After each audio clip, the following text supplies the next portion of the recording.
child running wild. Watch a while, you see he never smiled.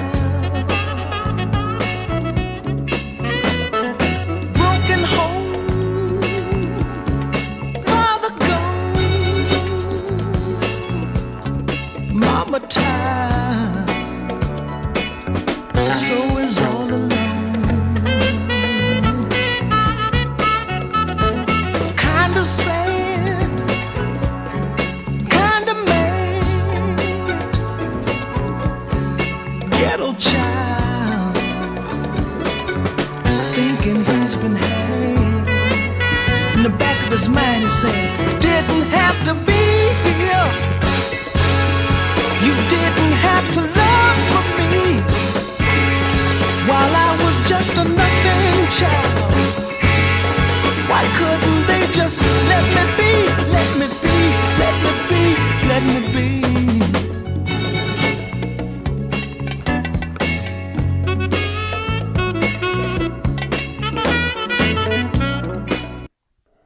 Children are born into this world pure,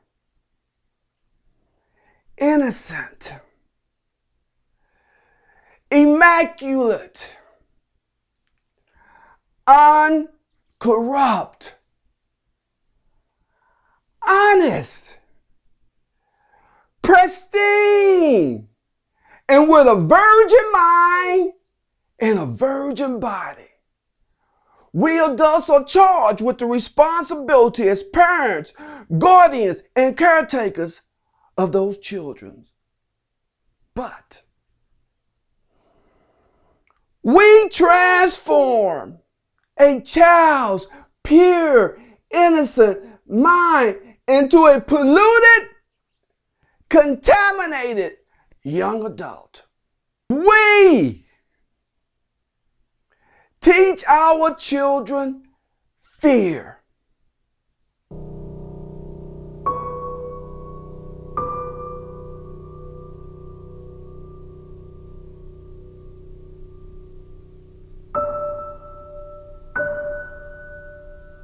Give me a baby, and I can make any kind of man. These are the words of John B. Watson, the founder of behaviorism. According to this worldview, the behavior of organisms, including human beings, is predictable and therefore controllable. In 1920, at Johns Hopkins University, Watson experimented on several babies ranging in age from 3 months to a year.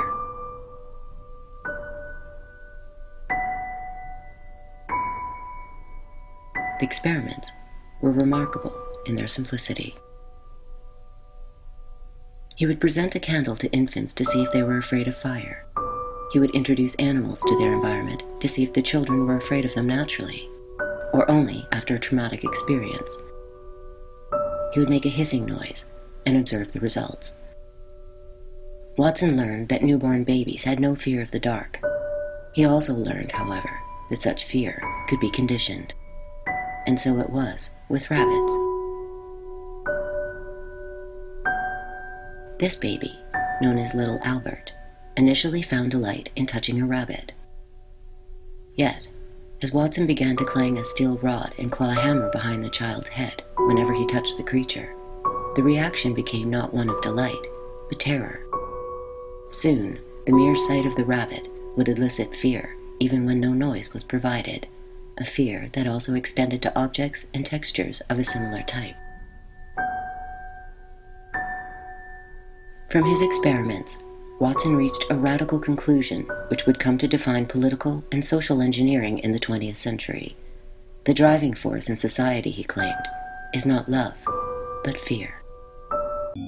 Children raised with a false identity suffers self-doubt, self-criticism, self-pity, fear, and self-hatred. This is what happens when you're taught to hate yourself. Can you show me the doll that is the nice doll? why is that the nice doll? He's white. And can you show me the doll that looks bad?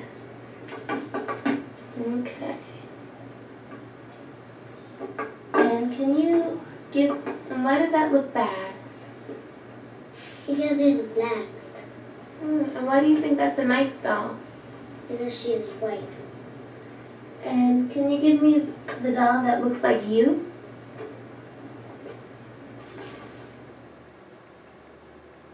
"15 out of the 21 children preferred the white doll." Who taught you, please, who taught you to hate the texture of your hair?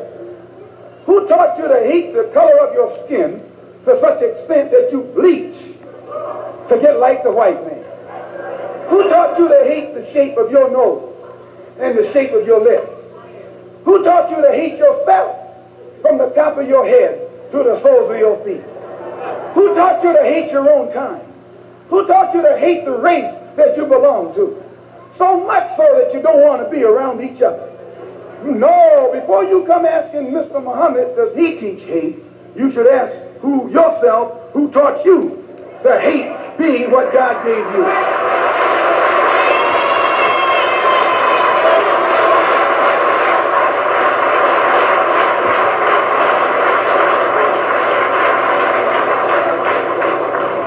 We teach you to love the hair that God gave you. Here you way out in the middle of the ocean, can't swim, and you worried about someone that's in the bathtub and can't swim.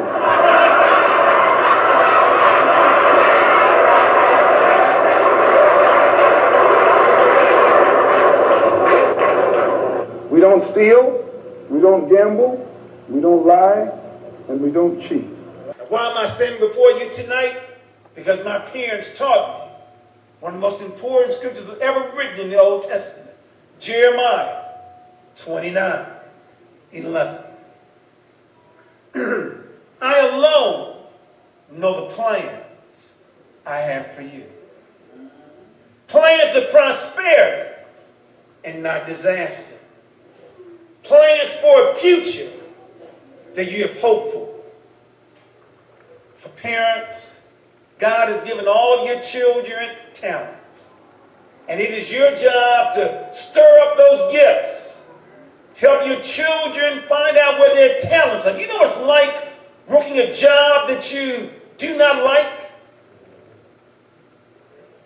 Your children deserve more. We used to have a formula, Reverend Swan, on how we raise children. The Lord, the village, common sense, the belt, and a home-cooked meal. If you naively believe that you can raise your children by yourself without a village, you are sadly mistaken. Can you imagine there are now parents, Reverend Swan, where we go the entire week and they haven't had one meal together as a family. Homes now remind me of bus stations and train stations and airports when people kind of run through, get the food out of the kitchen, go to their private room, eat TV, eat their dinner, and then go about their business. In the name of Jesus, can we at least have one day? And that's the minimum. I mean, it should be every day we can spend at least 30 minutes together as a family eating dinner together. But I'll come back to that. When I mentioned go to their private room, there's a rumor running around Massachusetts that this could be the first generation of African American youth that may never leave home. It's real quiet now, isn't it? I mean, there are some parents, not you. There are some parents who've given their child their own television, telephone, DVD player, Nintendo, Xbox, in their room. They have a private apartment in your house and not paying any rent. Not even a microwave. And then parents call me and say, can you talk to my child? I don't understand. I gave them everything. You see, the average father is only spending 7 minutes a day talking to his children. The average mother only 34 minutes. When you give children things and not enough time, they may never leave home. The other rumor is it's the first Joshua generation that may not exceed the Moses generation in academic achievement. Hear me tonight. Every Joshua generation has exceeded the former, but this generation may not exceed you in academic achievement. Please make sure those rumors are not true. The attachment theory argues that a strong emotional and physical bond to one primary caregiver in our first years of life is critical to our development. If our bonding is strong and we are securely attached, then we feel safe to explore the world. We know that there is always that safe base, which we can return to any time. If our bond is weak, we feel insecurely attached. We are afraid to leave or explore a rather scary-looking world, because we are not sure if we can return. People who are securely attached are said to have greater trust, can connect to others, and as a result are more successful in life. Insecurely attached people tend to mistrust others, lack social skills, and have problems forming relationships. Another study, undergraduates at Harvard were asked to assess how close they felt to their parents. 35 years later, they were asked about their health. 91% of those who said they had a rather broken relationship with their mother were also diagnosed with health issues, including coronary artery disease, hypertension, and alcoholism. For those that had reported a warm relationship, the figure of poor health diagnosis was just 45%. But there is another reason why the early years deserve special attention. They are the starting place for subsequent behaviors. A kid that feels securely attached at age 2 can make friends at kindergarten. Their worldview gets reinforced with every interaction, and they develop optimism. As a result, they make good relationships at school, then at college, and later at work. Highly insecurely attached children can miss out on this opportunity. We studied 10 categories of adverse life experience that were chosen because of their prevalence in the WAIT program. Childhood sexual abuse, heavy-duty childhood physical abuse, I'm not talking spanking, major emotional abuse, regard humiliation, 2 categories of neglect, growing up in a home where one of the members of the household was chronically depressed, suicidal, mentally ill, and in the state hospital, growing up in a home without both biological parents, growing up in a home where one of the members of your household was alcoholic or a drug user, growing up in a home where mother was beaten, growing up in a home where one of the members of your household was in prison during your childhood or adolescence. Those were the 10 categories. In a middle-class population, 1 in 11 people has experienced 6 or more of those adverse life experiences in childhood. So this is very common, totally unrecognized. Of the 10 categories that we studied, any 6 of them produces a shortening in life expectancy of almost 20 years. Good morning, good day. I'd like to recite a poem titled A Wise Man Once Said. Now this is a poem focusing on the good and the bad things that people do, and it goes as such. Most live their lives hopeless, wandering, pondering in deep. A potential virtue is mostly hard to keep. Most live thoughtless. Will they recover? Is beyond understanding. Live for now, a wise man once said. Most do what they do and do it well. A fellow like you, that's just too swell. Do what you do and do it well. Hold on to your dreams and do them. But why? That's now wise words from a wise man. And I would like to say, gold is found in a well, only to ring the bell. A fellow like you, just too swell.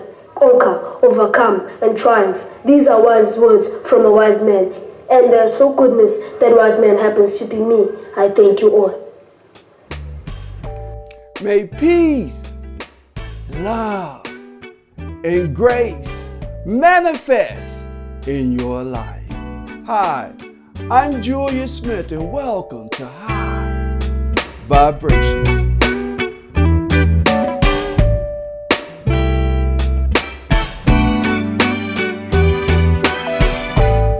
How you doing, my friend? It's so good to see you again. Kinda wonder where you've been. I often wonder how you've been. Oh, seems like yesterday that you and I would be together like every day, all the time, all around the way. But every script's gon' flip, other time shoots from the hip. But I'll never lose my grip on you. So come inside, set up while, make me smile like you always do.